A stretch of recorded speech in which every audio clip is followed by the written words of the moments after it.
Hello दोस्तों, स्वागत है आप सभी का आपके अपने YouTube channel SS study material पर। और आज हम लोग बात कर रहे हैं वीवीओ के सेशन 22 से 26 वाले वैसे स्टूडेंट जिनका मेजर पेपर हिस्ट्री है। आज उनके मेजर 6 का एक बहुत ही इंपॉर्टेंट क्वेश्चन को हम लोग डील करेंगे। ठीक है दोस्तों, आज आप लोग 10 से 15 मिनट टाइम निकाल के इस वीडियो को पूरा देखिए। सिर्फ आपको वीडियो को देखना और सुनना है। ठीक है, आपको बहुत ही अच्छे से इसको समझ में आ जाएगा। ठीक है, अगर आप लोग चैनल पर नए हैं तो चैनल को सब्सक्राइब कर लीजिए और बेल आइकन को दबाकर उस पर ऑल को सेलेक्ट करिए ताकि चैनल से रिलेटेड सारी जानकारी आप तक तुरंत पहुंच जाए। ठीक है, तो चलिए सबसे पहले इस क्वेश्चन को समझते हैं, उसके बाद किस तरह से इस आंसर को लिखेंगे उसको जानेंगे। ठीक है, और क्या इसमें है उसको समझेंगे। ठीक है, तो चलिए सबसे पहले क्वेश्चन को पढ़ लेते हैं। क्वेश्चन लिखा है कि 1919 की भारत सरकार अधिनियम के मुख्य उपबंधों पर प्रकाश डाले। या दूसरे तरह से क्वेश्चन पूछ सकता है, मॉन्टेग्यू चेम्सफोर्ड सुधार 1919 के प्रावधानों का वर्णन करें। ठीक है, ये आपका दो तरह से क्वेश्चन हो गया। क्वेश्चन आपको किसी भी तरह से पूछे आंसर यही लिखना है। ठीक है, चलिए सबसे पहले समझ लेते हैं इसका परिचय को। दोस्तों, इसका परिचय में क्या लिखा है? लिखा है कि मॉन्टेग्यू चेम्सफोर्ड सुधार या भारत शासन अधिनियम 1919 ब्रिटिश सरकार द्वारा भारत में लागू किया गया एक महत्वपूर्ण संवैधानिक सुधार था। ठीक है, ये एक बहुत ही महत्वपूर्ण सुधार था जो ब्रिटिश सरकार द्वारा भारत में लागू किया गया था और इसको मॉन्टेग्यू चेम्सफोर्ड सुधार या भारत शासन अधिनियम 1919 के नाम से जानते हैं। ठीक है, आगे लिखा है कि इसका उद्देश्य भारतीय प्रशासन में भारतीयों की भागीदारी को बढ़ाना था। इस अधिनियम का नाम ब्रिटेन के secretary of state for India Edwin Montagu और भारत के वायसरॉय लॉर्ड चेम्सफोर्ड के नाम पर रखा गया था। ठीक है, ये जो है अधिनियम जो है वो दो लोगों के नाम पर रखा गया है। किसके किसके? एक है ब्रिटेन के secretary of state for India Edwin Montagu. ठीक है, ये इनका पद का नाम है और ये एडविन मॉन्टेग्यू उनका नाम है। ठीक है, और दूसरा जो है भारत के वायसरॉय, इनका नाम क्या है? Lord Chelmsford. ठीक है, ये दोनों के नाम पर इस अधिनियम को रखा गया है। आगे समझते हैं। लिखा है कि 1919 का भारत शासन अधिनियम ब्रिटिश सरकार द्वारा भारतीय प्रशासन में सुधार के लिए लाया गया था, लेकिन इसके पीछे कई प्रमुख कारण और परिस्थितियां थी। 1919 का जो भारत शासन अधिनियम था वो ब्रिटिश सरकार द्वारा लाया गया था, किस लिए? ताकि भारतीय प्रशासन में जो सुधार लाया जा सके, लेकिन इसके पीछे कई कारण और परिस्थिति थे। ठीक है, चलो उसको समझ लेते हैं। आप लोग को वीडियो को स्किप नहीं करना, वीडियो को पूरा देखिए, आपको बहुत ही अच्छे से समझ में आएगा। ठीक है, सिर्फ आपको कान खुला रखना और देखना है। ठीक है, सुनना और देखना है। चलिए आगे समझते हैं। इसमें पहला जो कारण लिखा हुआ है वो क्या है? प्रथम विश्व युद्ध। ठीक है, लिखा है कि ब्रिटेन ने प्रथम विश्व युद्ध के दौरान भारतीयों से भारी समर्थन मांगा था, जिसमें लाखों भारतीय सैनिक और आर्थिक संसाधन शामिल थे। लिखा है कि ब्रिटेन का जो प्रथम विश्व युद्ध हुआ था उसमें जो भारतीय लोग से उन्होंने समर्थन मांगा था, किसके रूप में? तो सैनिक के रूप में और आर्थिक संसाधन के रूप में। ठीक है, आगे है कि ब्रिटेन ने भारतीयों को यह आश्वासन दिया था कि युद्ध के बाद उन्हें स्वायत्तता की दिशा में अधिक अधिकार और सुधार मिलेंगे। ब्रिटेन ने भारतीयों को आश्वासन दिया था कि युद्ध के बाद जो है उनको खुद का शासन का जो है अधिकार मिलेगा। ठीक है, आगे लिखा है कि इस दबाव में ब्रिटिश सरकार को भारतीय प्रशासन में कुछ सुधार करने पड़े। वही जो वादा था उसके लिए 1919 का जो अधिनियम लाया गया था। ठीक है, यह आपका पहला कारण हो। दूसरा क्या है? मॉन्टेग्यू घोषणा। क्या लिखा है कि 1917 में British secretary of state for India Edwin Montagu ने एक ऐतिहासिक घोषणा की थी जिसे मॉन्टेग्यू घोषणा कहा जाता है। इसमें कहा गया कि भारत में धीरे धीरे स्वशासन की स्थापना की जाएगी। इस घोषणा के बाद ब्रिटिश सरकार को अपनी प्रतिबद्धता के अनुसार सुधारों को लागू करना पड़ा। मॉन्टेग्यू जो है उसने 1917 में एक घोषणा किया था जिसे मॉन्टेग्यू घोषणा कहा जाता है। ठीक है, क्या बोला गया था? कि भारत में जो धीरे धीरे स्वशासन की स्थापना की जाएगी, और यही जो घोषणा हुआ था उसके कारण क्या हुआ? वो प्रतिबद्ध हो गए और 1919 का जो है सुधार लाना पड़ा। ठीक है, यह आपका दूसरा कारण हुआ। आगे तीसरा है भारतीयों में बढ़ती राजनीतिक जागरूकता। क्या लिखा है कि 19वीं और 20वीं सदी में भारतीय समाज में शिक्षा और प्रेस की वृद्धि से राजनीतिक जागरूकता बढ़ी। 19वीं और 20वीं सदी में क्या हुआ कि जो भारतीय प्रेस थे उन्होंने क्षेत्रीय भाषा में क्या किया कि अपना विकास करना शुरू किया, प्रकाशन करना शुरू किया, तो लोगों को उनके अधिकार के बारे में क्या हुआ? पता चला। ठीक है, तो जागरूकता बढ़ा राजनीतिक विषय के बारे में। फिर आगे लिखा कि भारतीय जनता अब अपने अधिकारों और ब्रिटिश शासन के अत्याचारों को समझने लगी थी। इसके चलते ब्रिटिश सरकार को भारतीयों की बढ़ती मांगों को शांत करने के लिए कुछ सुधार करने पड़े।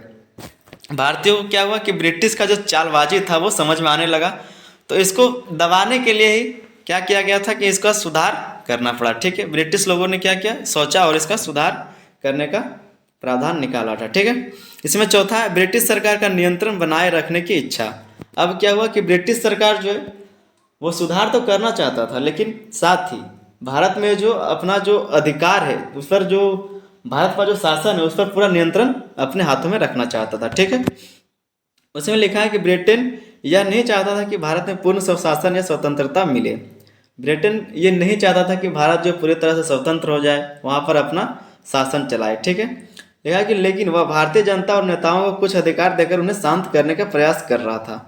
इसीलिए उन्होंने क्या किया कि कुछ अधिकार दे दिया गया इस अधिनियम के तहत, ताकि वो शांत रहे। ठीक है, 1909 का अधिनियम सुधार का केवल एक सीमित प्रयास था, जिससे भारतीय नेताओं को अस्थायी रूप से संतुष्ट किया जा सके, जबकि असली नियंत्रण ब्रिटिश हाथों में ही रहे। 1919 का जो अधिनियम था ये सिर्फ क्या था कि एक सीमित प्रयास था, ताकि जो नेता लोग हैं या फिर जो राष्ट्रवादी लोग हैं उनको क्या किया जाए, संतुष्ट किया जा सके थोड़ा सा समय के लिए, जबकि असली मकसद क्या था कि जो नियंत्रण है वो ब्रिटिश हाथों में ही रहे। ठीक है, फिर समझते हैं इसकी विशेषताओं को। यह आपका जो है यहाँ पर 4 कारण लिखा हुआ है। ठीक है, फिर समझते हैं इसकी विशेषताओं को। ठीक है, पहला विशेषता लिखा हुआ है द्वैध शासन प्रणाली, जिसको डायरकी भी बोलते हैं। ठीक है, इसको समझ लेते हैं। लिखा है कि यह सुधार राज्य सरकारों में लागू किया गया था, जिससे प्रशासन के कुछ विषयों को 2 भागों में बांट दिया गया। क्या किया गया कि ये जो द्वैध शासन प्रणाली था ये क्या किया, राज्य सरकारों में लागू किया गया था, जिससे क्या हुआ कि इसको 2 भागों में बांट दिया गया। एक क्या, आरक्षित विषय और दूसरा हस्तांतरित विषय। इसको समझते हैं। जो आपका आरक्षित विषय था उसमें क्या क्या आता है, तो आरक्षित विषय में क्या है, जैसे रक्षा, कानून व्यवस्था और वित्त, जिन्हें ब्रिटिश अधिकारियों के नियंत्रण में रखा गया। जो बड़े चीज थे, जो बड़े बड़े पोस्ट थे, वो क्या किया गया, जो बड़े बड़े विषय थे उसको क्या किया गया, ब्रिटिश ने अपने हाथ में रखा। ठीक है, फिर है हस्तांतरित विषय, जैसे स्वास्थ्य, शिक्षा, कृषि, जिन्हें भारतीय मंत्रियों को सौंपा गया। अब जो छोटे छोटे काम थे उसको क्या किया कि हस्तांतरित कर दिया गया भारतीय मंत्रियों के पास। ठीक है, इसकी दूसरी विशेषता को समझते हैं। दूसरा क्या है, लिखा है कि प्रांतीय स्वायत्तता।